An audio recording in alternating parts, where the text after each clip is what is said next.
Week 8 of the NFL season is in the books. Let's look at the Week 9 NFL Power Rankings. I'm going to go through my updated Power Rankings for today. You may have seen that I published them on the site on Monday. I made some adjustments for the Monday night game and a couple others after looking at some data. So I'm going to get through this in a second, but before I do, please hit like, subscribe, comment below, share this video, visit walterfootball.com for tons of content. We have NFL picks against the spread, college football picks against the spread. We have 2026 and 2027 NFL mock drafts, power rankings, as you can see on the screen here. We grade every signing, we grade every trade. It's all at walterfootball.com. All right, so it's gonna, as we usually do, we're gonna start from bottom to top here. Just talk about the worst teams in the NFL first, and the worst team now, the Tennessee Titans, who no longer they're no longer the team that doesn't have the worst record in the NFL. That was the Jets last week, but the Jets won, so now the Titans are tied with the Jets for the worst record. And I think ultimately the Titans will have the worst record in the NFL. They can't do anything. At least like the Jets can do some stuff, you know. They have Garrett Wilson, for example, when he's healthy. Breece Hall is a good running back. The Titans don't really have anything going on. They can't throw, they can't block, they can't run, they can't get to the quarterback, they can't stop the run, they can't stop the pass. The best players out. Jeffrey Simmons. They don't have a coach anymore. They lost the offensive line coach. Other than that, they're pretty good. But yeah, this team is just complete garbage. They're a money printing machine. I think that's all they are right now. They've only covered the spread twice this year, and really only once against Arizona. And I say only once because it depends what number you had against Denver in Week 1. Like if you may have had Denver minus 7.5, and then you would have covered. So. Definitively only one cover this year, and that included the DeMarcado drop ball and the kicked interception into the end zone. Kyler Murray getting hit in the helmet with the ball and falling down, hurting his ankle. Like that's what it took for Tennessee to cover. This team is just awful. So keep just keep betting against them, keep making money. That's what they're here for, I guess. Number 31, the Jets. Just talked about them winning the game. That was a nice win. They weren't able to benefit from Trey Hendrickson getting hurt, though. We actually live bet that as soon as it happened. It's just such a major injury, and the Jets just couldn't be stopped by Cincinnati's defense after that. And Cincinnati already has a bad defense, but when you take away Hendrickson, they just have no prayer of stopping anyone. Number 30, the New Orleans Saints, who are also 1-7. They made a change to Tyler Shuck, which they had to do at some point because they spent the 40th overall pick on him. And, you kind of have to see what you have in him because we're entering the 2026 NFL draft in 6 months. And, there are some good quarterbacks in this class. I think they're a little overrated right now, but, there are some who might stand out. And there's a chance that we could have 3 picks, go for quarterbacks. We have some prospects who could be taken early. And the Jets and the Saints are 2 teams that would obviously want a quarterback. And I kind of wonder if Tennessee has the top pick. If they fall in love with like Ty Simpson, for example, maybe they'd pull what Arizona did back in 2019 and trade.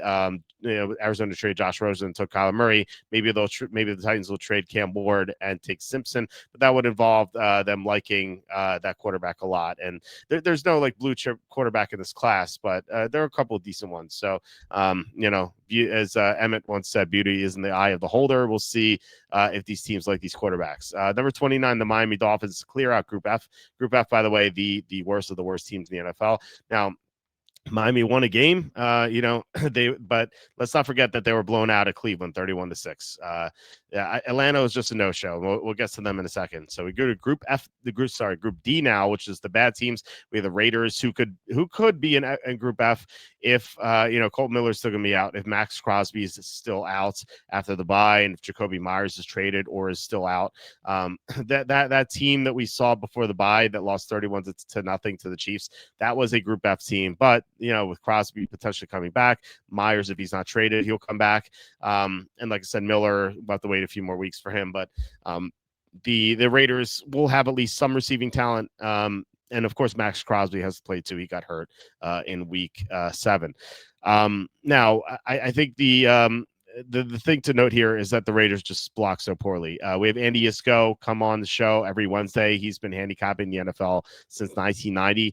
He said on the show that the Raiders have the worst offensive line he's ever seen. And that's saying a lot because, like I said, this guy's been handicapping sports for almost 4 decades. So, if he says something like that, you have to really take some meaning to it. And the Raiders, he's right. The Raiders can't block at all.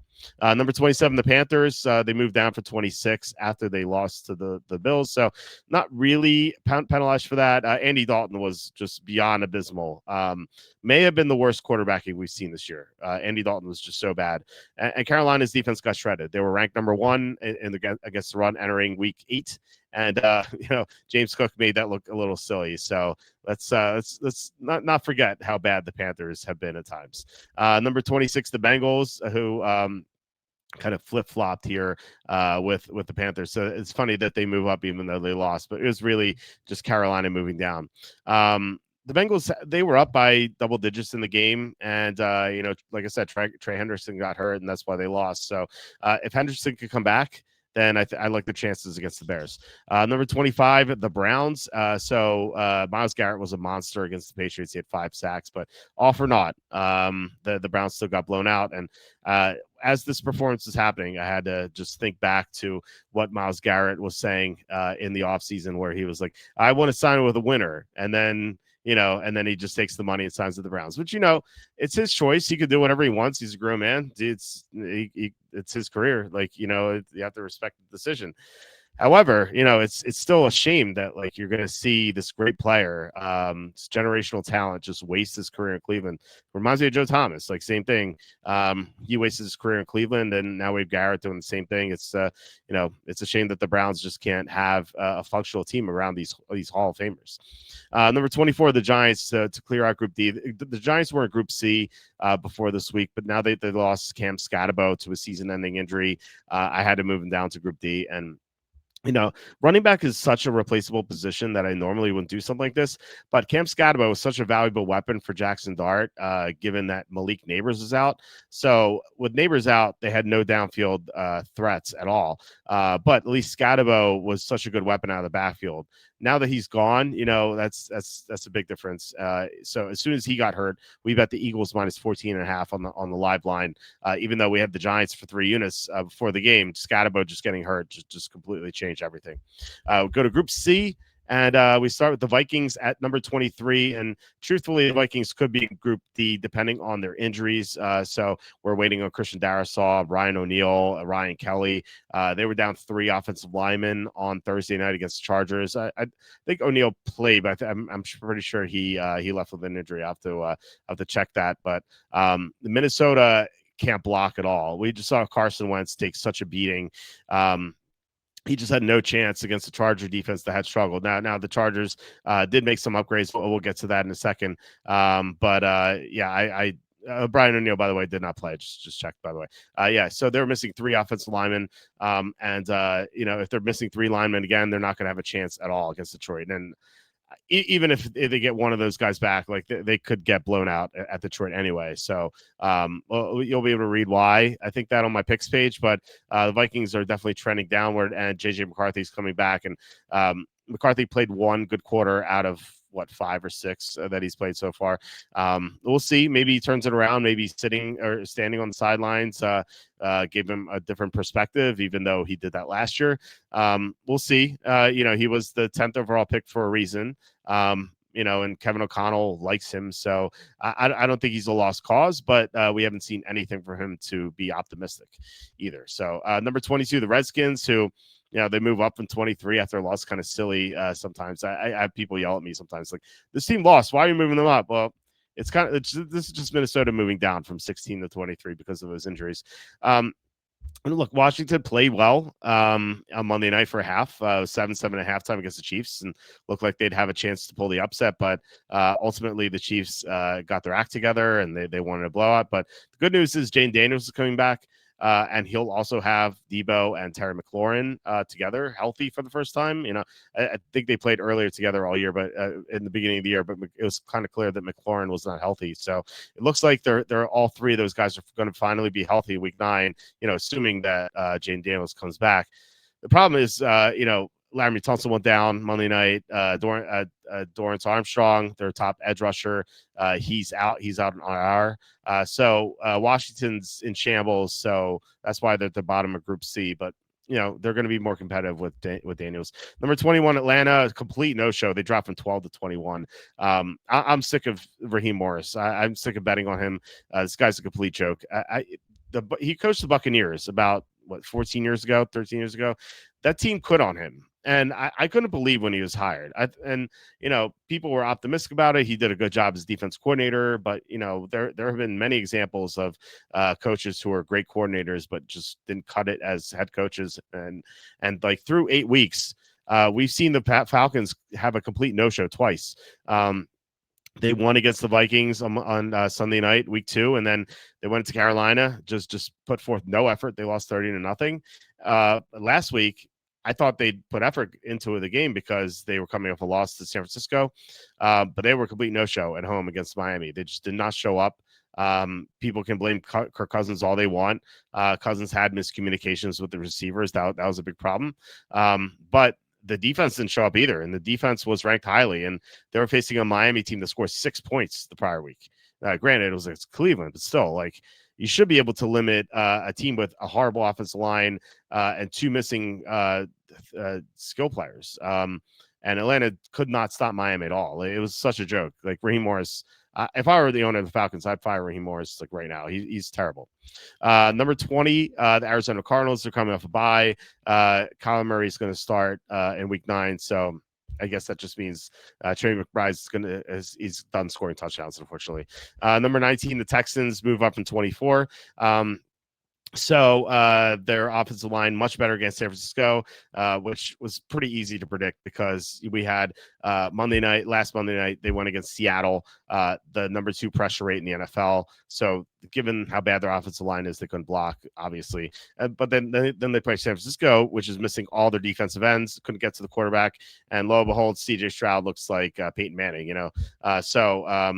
yeah, it's kind of obvious. The NFL is so matchup based sometimes. Some of these things are easy to predict. Number 18, the Cowboys. They move up from 19 to 18, even though they got blown out by the Broncos. Look, Dak Prescott was terrible in this game, but they're playing against the top defense, and Denver was rested, so. I'm not going to penalize Dallas too much for this. I think they're still an average team. They have a great offense, terrible defense, and Dak Prescott just had a terrible game. He'll rebound, I'm sure. Number 17, the Jaguars. They're coming off a bye as well. They move up 4 spots. It must have been an impressive bye, I guess. But this is just other teams moving down again. So not much to say about this team. I think they're overrated. Well, at least they were at 4-1, maybe not so much at 4-3. But I think they're pretty average. Number 16, the Bears, who move up from 17 to 16, even though they lost. But I was kind of down on the Bears to begin with. They were lucky to win against the Raiders and the Redskins. And they were blown out against Detroit. So, they were playing better lately, sort of, but I thought that was kind of like smoke and mirrors. And it seemed like their 4-2 record is kind of built on a house of cards. And we saw the Ravens with Tyler Huntley beat them convincingly. So that was not a good look for them at all. Number 15, we have the San Francisco 49ers, and they move up from 18 to 15 despite losing. This is kind of ridiculous here, but I think that they will be healthier. There's a chance Bryce Huff returns, and if that happens, then we're going to see a better pass rush. There's a chance Brock Purdy returns as well. There's a chance Ricky Pearsall returns. So I'm not too down on this team, even though they lost. They could be getting some reinforcements back, which will be huge. Number 14, the Steelers, who move up from 15 to 14 after losing. But this is the first time really that the Steelers played a good team all year. They had played nothing but Group C, D, and F teams, and they were finally tested against the Packers, and they lost. But I'm not going to penalize them for losing to the Packers, one of the better teams in the NFL. The Steelers were up at halftime, 16-7. So, they were playing well for a while, but they just got beat by a better team. So it's kind of what it is. The Broncos are number 13. So they were criticized a lot for barely being the Jets and barely being the Giants. But think about their travel schedule. They're going from Denver to Philly, which they won in Philly, to London, back to Denver, just traveling all across the globe, like for no good reason. I don't know why we have games in Europe, but I guess Roger Goodell wants to hang out with Prince Andrew in London. That's why they have 3 games there. But Denver is just, they were so exhausted, and now they were at home for a week, and now we see what happens when you're rested. So Denver, I thought, was a little underrated heading into the week. I like them at -3, and then -3.5 looked like the sharps are on Denver. I didn't bet it, of course, but I thought Denver was the right side there, and so yeah, it was not a surprise to see that sort of result. And then number 12, we had the Buccaneers, who moved down from 10 to 12 despite winning. But look, they have so many injuries that I think it's easy to mark them down. And like, even though they won in New Orleans, it wasn't overly impressive. Baker Mayfield really struggled. They couldn't convert the goal line. Just a lot of things wrong with this team right now, and they've played an easy schedule. So I can't put them in Group B. Same thing with Seattle, number 11. So they played only one team above Group C, and that was San Francisco when San Francisco was healthy in week 1, and the Niners beat them. So for me to move Seattle to Group B, I have to see them beat a good team. And maybe they will. It won't happen this week. They play against Washington. I suspect they'll beat Washington, but ultimately I have to see them do well against a good team. And if they do, then I'll keep moving them up. We go to Group B now, and we have the Patriots at number 10. They could be 7-1 right now if they didn't have those fumbles against the Steelers. Drake May is playing incredibly well. They're another team, like they're like Seattle, where they haven't really beaten anyone good yet, but they've been blowing everyone out. So I think that has to be a factor. They've just been so dominant ever since week 1. Just throw out week 1. I always throw out week 1 just because it's kind of like the preseason nowadays. They are 6-1 since week 1, and they could be 7-0 if again with that Pittsburgh game. So this team is just really good. The Chargers number 9, moving up from 14 to 9. So they're healthy now for the most part. They got Joe Alt back, so the blocking was a lot better. Khalil Mack played. I know he played week 7, but he only played like 10 snaps in that game. He played a full complement of snaps against the Vikings. He looked really good. He had 5 pressures. And Denzel Perriman looked good after struggling in week 7. So this Charger team, I think, is kind of like the same team we saw in the first 3 weeks of the season now, and I think they're a little underrated because people saw them lose 3 games out of 5 since they started 3-0. But I think they're going to be very dangerous going forward. Number 8, Baltimore. So looks like they're going to get Lamar Jackson back. We think, at least. Can't really trust them at all. But their defense is healthy now. Their defense clamped down on Caleb Williams. Now the offense is going to get some juice with Lamar Jackson, we think. So Baltimore, as soon as I see Lamar Jackson playing at a high level, I'm going to move him back to Group A again, despite the record. And by the way, so many people are like, I can't believe Baltimore is favored over Chicago. I got so many emails about that, like so many comments. I saw so many posts on Twitter about that. And it goes back to what I always say. Bill Parcells, one of the best coaches in the past era. He's so great, but he had one of the worst quotes of all time, where he said, "You are what your record is," and that couldn't be further from the truth. That is such a fallacy, especially when you're handicapping the NFL. It is the complete opposite. You have to look past the record. The record is a trap. The Baltimore at 1-5, they're obviously much better than 1-5. But people are just so fixated on records that it seems like it should be so easy to beat the sportsbooks because they have to cater to the public, but it's really not. But still, it seems like it should be sometimes. Number 7, the Packers. So they played their first great game since week 2, although they were trailing 16-7 at halftime, but their second half was amazing. Jordan Love looked like an MVP candidate. Their defense shut down the Steelers. They look great. They looked absolutely great. If they have another performance like this next week, and I know it's going to be against the Panthers, but if they win like 49-7 or something, 42-10, I will move them to Group A. Number 6 is the Colts. They would be 8-0 right now if Adonai Mitchell hadn't dropped the ball against the Rams. Then again, like, they could have lost the Broncos, but still, their offense looks amazing. They're blocking well. Daniel Jones is playing so well. Jonathan Taylor looks like MVP candidate, if not then Offensive Player of the Year. And the Colts, you could look at their schedule too and say, who are they beaten? But again, they're like the Patriots. They've blown everyone out. And so I think there is something to that. Number 5, the Rams. So they're coming off the bye. We'll see what happens with Puka Nacua. It sounds like he's going to play. So Rams should continue to be very dominant. Although I would say this, they played the Saints, but then they played the Niners, the Seahawks. So maybe a bit of a trap. We'll see. Group A, we have number 4, the Eagles, who could move up if they continue to play like this. Now they're coming into their bye, so they're not going to have a chance to do that week 9. But Saquon Barkley had a great game, and we hadn't been able to say that all year. He finally got going. He ran for 65 yards in the second play for scrimmage. I don't know if it was the Giants' defense or the Eagles figuring out their blocking, but if it is the latter, then got to look out because this team could go on a run like they did last year. Number 3, the Lions. So they're coming off a bye as well. They host the Vikings. I think it's going to be a massacre. I'm going to talk about that on my picks page, so you can read why. Number 2, the Bills, who, like the Packers, they played their first great game since week 2. They absolutely dominated the Panthers. Even though Matt Milano didn't play, Milano will be back at some point. So once he is, then the Bills could shut down the run well. I don't know why the Panthers didn't run Rico Doodle. We call him that on the show. But the fact that they didn't let the Bills win easily, and we'll see what happens against Kansas City. The Bills have had Kansas City's number in the regular season. Kansas City has the Bills number in the playoffs, but this is still the regular season, so we'll see if that trend continues. And then number 1, of course, the Kansas City Chiefs, who were tied at 7 against Washington Monday night, and they had a great second half. They outgained the Redskins like 286-42 or something before garbage time. It was such an impressive second half. Mahomes looks great. Mahomes looks like the MVP candidate leader. Mahomes or the Chiefs are rightfully the Super Bowl favorite.